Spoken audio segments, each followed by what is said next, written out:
Hello, everyone. Hey, hey. Welcome once again to the pre-show hangout for episode 23 of Fearful Symmetry. As you may or may not have noticed, one of us has a slightly different setup than normal. Is it Trevor? Yeah, it's totally me. Is it Steven? With his muddy room? Where are you? Is that an office? Okay. It's blurry. Yes, it's now an office. It used to be my daughter's room.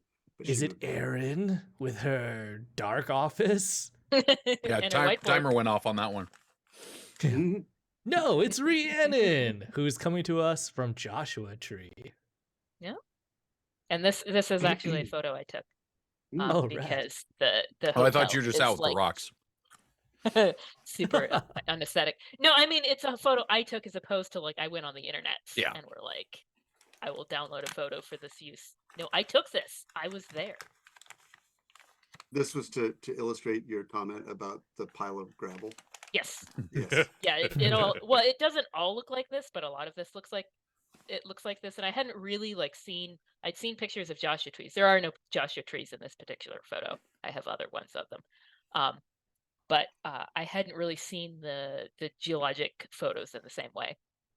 So I came driving up, and then I see the hills, mountains in the distance, and I'm like, that's not a hill, it's a pile of gravel. What's going on here? And it's weirder when you get up to them, because the thing is that, to me, born on the or raised at least on the Cascade Mountains, I expected this to be sedimentary, because the Cascade Mountains are volcanic and they don't weather because they're younger. They don't weather like this. So when you see weathered rock, it's usually sedimentary. But it doesn't weather like this either. And this is granite, well known for not weathering on our mere human timescale. But what happened is there's enough sort of earthquake tectonic movement that it cracks it, and then the cracks give places for water to seep in and start wearing away. And they're old enough that they cracked and then seeped away. And there was soil in between, and then that kind of washed out.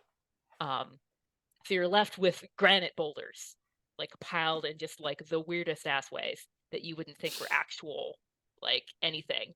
And so I went up to it, and I was sort of is this real granite? Knock on it kind of thing. But it sure is granite. So it's not just a movie set.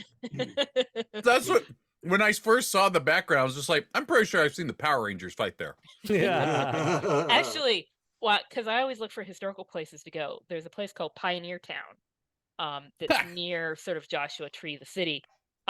What's that town about? Pioneer Town, it was built in 1940 for a movie set. Oh, no. So you can go to a real movie set that was built in the 40s. And I was like, no, thank you. That's funny. I'm surprised, even so, with the weathering, since that is famously dry area, there's not going to be a ton of water. Didn't used to be as dry as it is now. Oh, I see. Even on our time scale, because in the early 1900s, there was enough grass to do cattle grazing, and then stuff started to get drier from there, and the cattle grazing sort of ceased.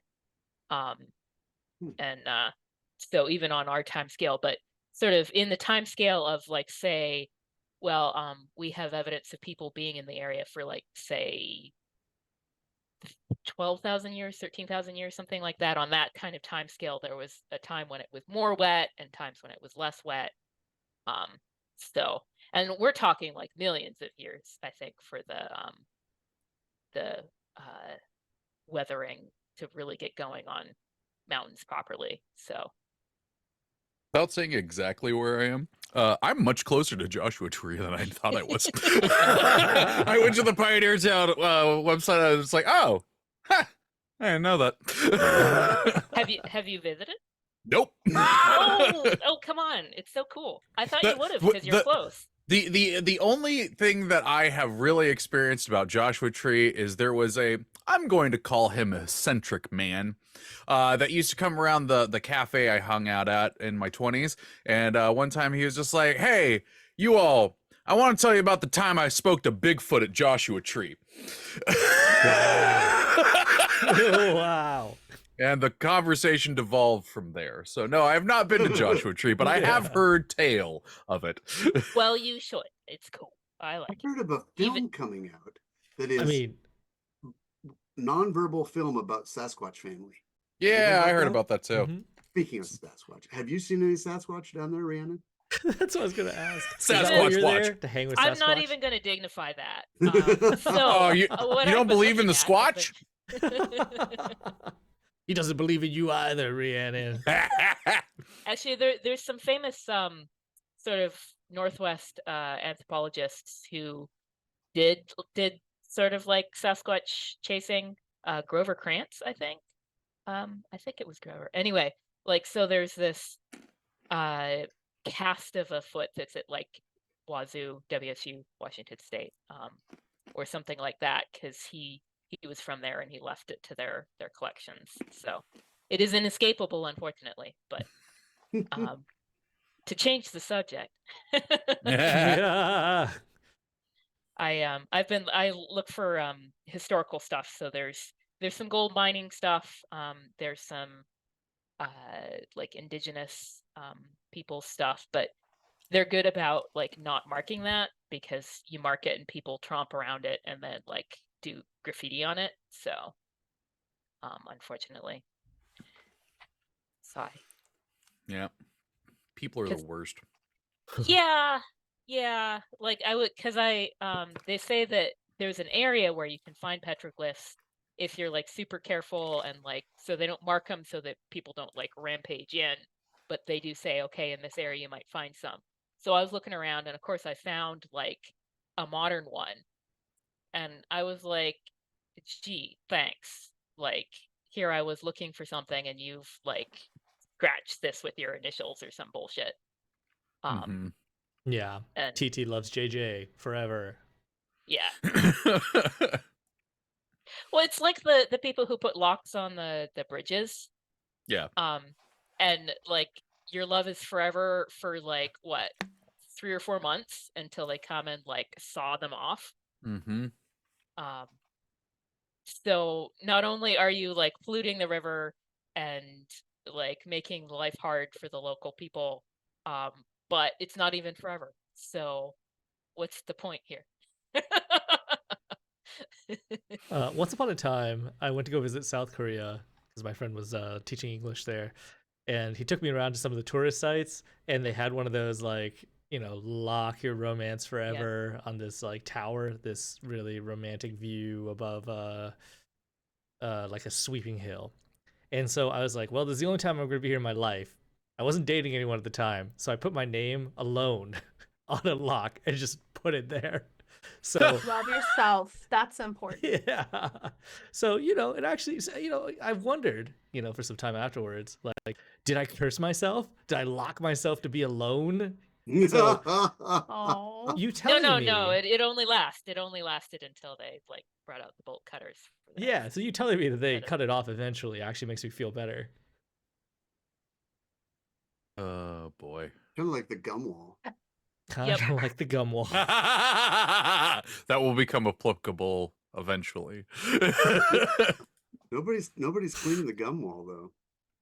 have they stopped cleaning the gun am I wall? allowed to use Mm. this? I mean, they do clean the gum wall. They like power I hose it. mean, Really? Like pressure washer. Yeah, like pressure wash. Oh, like that seems just the whole wrong. thing.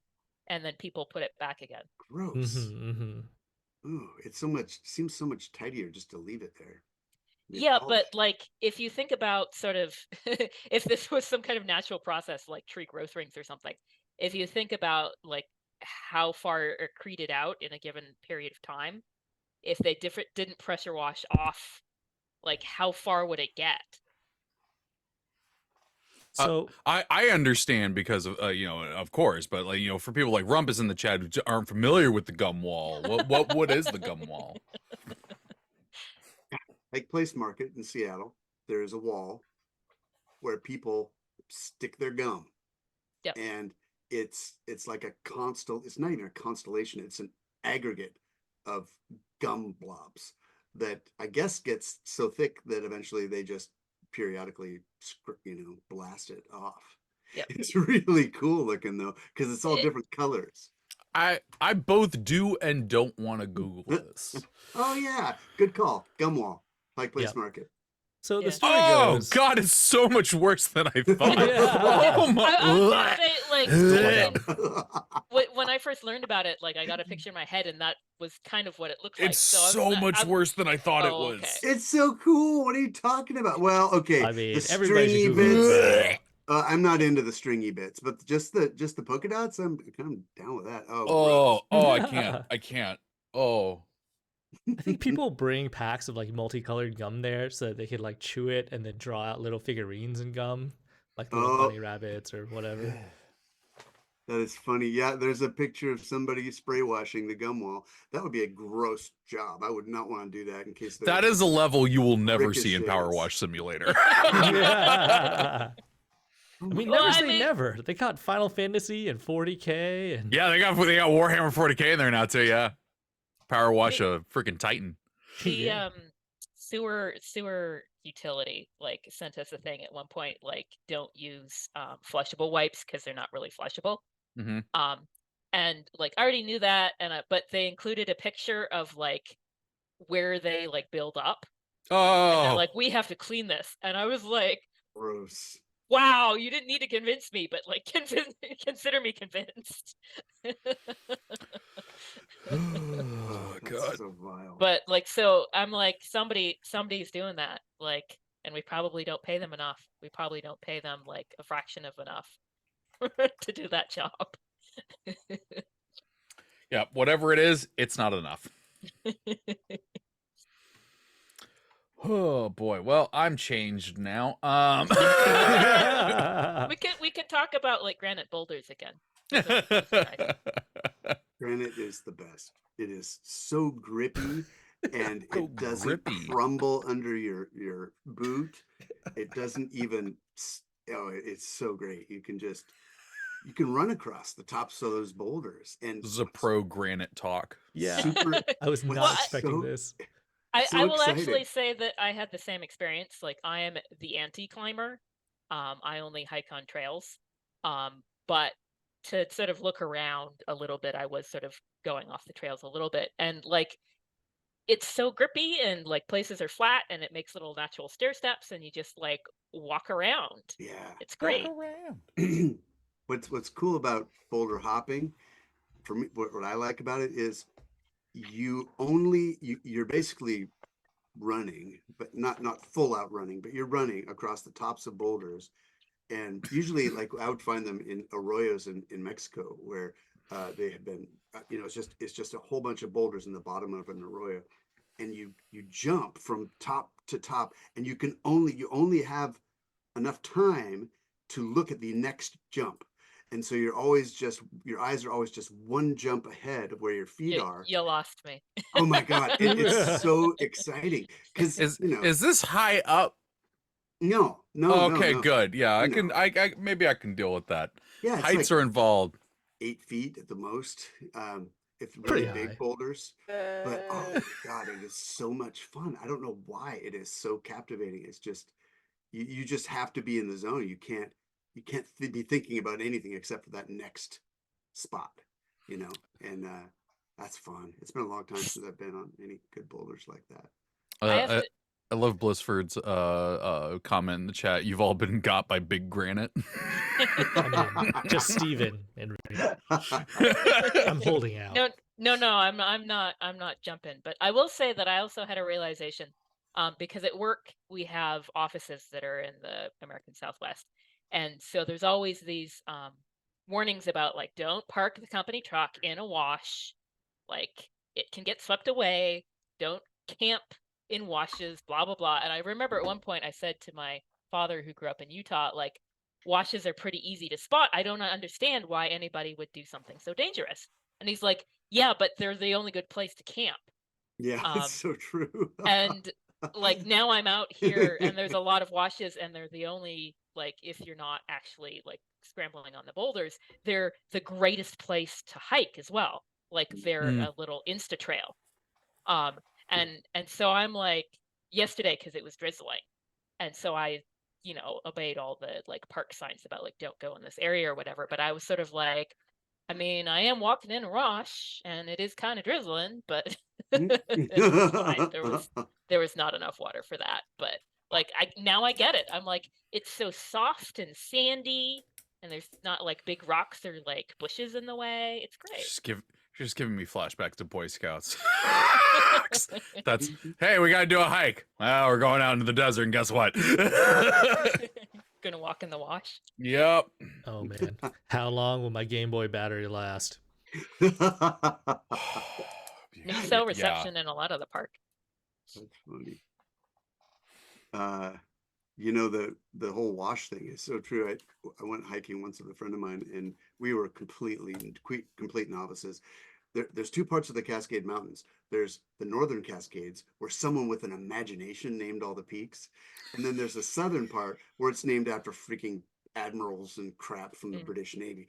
Okay, so in the north end, we found a mountain called Mount Despair. That's badass. That's where we're going. And so that we went mountain needs a t-shirt.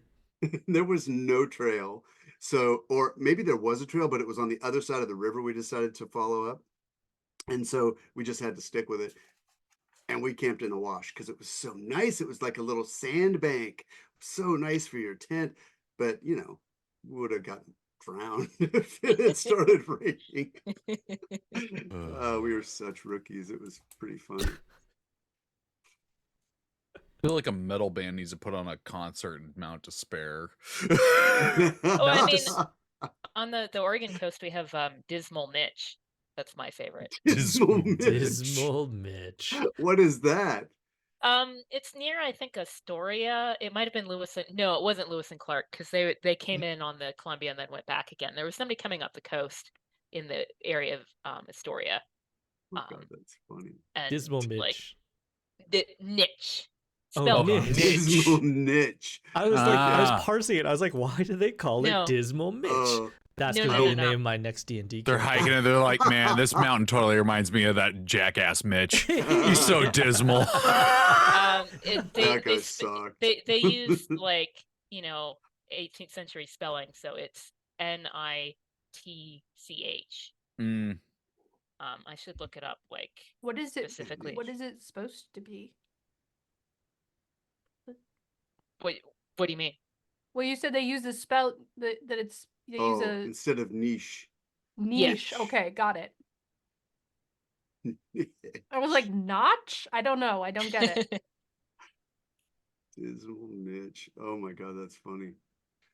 I don't no, say it that was word Lewis and niche. Clark. Really? Severe winter storm. They were gonna meet supply ships, and they landed in a cove. And Clark called it in his journals that dismal little niche, with the weird spelling of those sort of journals. Which is why, that's why we don't know, like, some people say Sacagawea or Sacagawea or whatever, and they spelled it like 7 different ways in the journals. So, because spelling, who cares at that point? Yeah, but now I just really want to know the origin story of Mount Despair. Like, how did that get its name? Probably wasn't a good first experience for them. Probably not. Well, what we discovered was that every time we thought we were about to summit, it was a false summit. It was like, oh God, another mile ahead, we see another summit. Not the summit either. It And just did you kept... feel despair? We despaired. We actually turned back. We had, it's going to run out of light if we keep doing this. So we just despaired. It doesn't look that interesting. It was just given by the U.S. Forest Service employee who mapped the region in the 1920s. Oh, See, that okay. guy. Like- I like that guy. I like that Yeah. guy. Yeah, accurate advertising. I mean, if you look at a bunch of the peaks nearby, they're all inventive. Yeah. Well, it's probably humorous. because it happened in the 20s rather than like the other ones were, the explorers coming in Right. in Right. the early 19th century. Yeah, they had zero imagination. They were all kissing. I do somebody's love butt. that Mount Despair is right next to Mount Triumph. I think that's Is hilarious. it? Amazing. Yeah. That is Awesome. great naming. What are Yeah. some of the other mountain names there? Can you see? Sourdough Mountain. Interesting. Mount Challenger. All right. Hmm. Yeah. Hey, there's Stephen Mather Wilderness nearby. Hmm. And then Ruby Mountain, Snowflake Peak, Ah, see, these are nice names. Yeah. and then Mount Despair. Yeah. Yeah, I mean, it's the closest thing to Mount Doom we could find. I know this is Park Butte, but I just read it as Park Butt. Also, thank you so much for the sub, Brian. Brian adds, was it the Pit of Despair? I thought about that too. The I thought about that pit. too. I suppose there was a pit. That's probably where we were camped that night.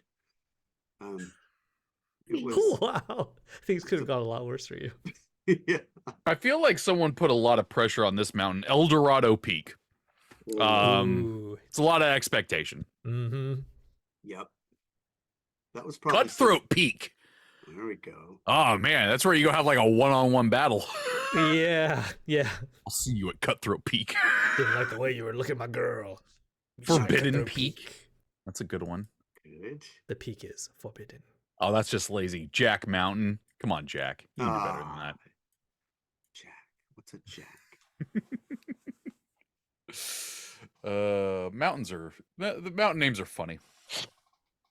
I mean, I think because they've done some renaming for like Native American like racial epithets that we're like getting rid of. So like A+ on that one. Mm-hmm. But sort of looking at what they chose for the new names, I'm like, why can't we do this on like a bunch of them? Yeah. Because it's like choosing somebody who was cool and notable in the area, or some kind of like natural feature or an animal known in the area, as opposed to like some rando who happened to be making the map at the time. Yeah. I'm like, why can't we do that all the time? Yeah. See, like I'd love for them to like pick one mountain in that area and then do like a theme where they're like, oh, this is Whole Wheat Peak. Yeah. Just go with all this is the Bread Mountain Range. Yes, Ciabatta Mountain. Burnt You would make so toast many Mitch. hikers hungry. Oh as they yeah. walk it up. Yeah. Baguette Mount. Mount Baguette. There we go. Mount Baguette. What's the point? Rumpus says, what's the point of being an explorer if you don't get to name stuff? Yeah, but what's the point of being in the future where you can disappoint them and they don't know? Well,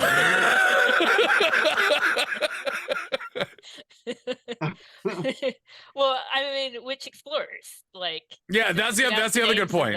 The first humans who arrived. I Yeah. was thinking about that because somebody was talking about Clovis, and I'm like, Clovis weren't the first people. But then I'm like, I should stop. I already corrected one couple, and I felt bad. I think they were a little annoyed with me because the thing about Joshua Tree is that it spans 2 biomes. So you go from the Mojave to the Colorado Desert. The Colorado Desert has totally different plants. Yeah. And so we were in the Colorado Desert part, and there was a bunch of palm trees, and they're the only native Californian palm, and that's cool. And so this woman comes and she's like talking to her husband. She's like, oh, stand in front of the really big Joshua tree. And I'm like, that is not a Joshua tree. Yeah.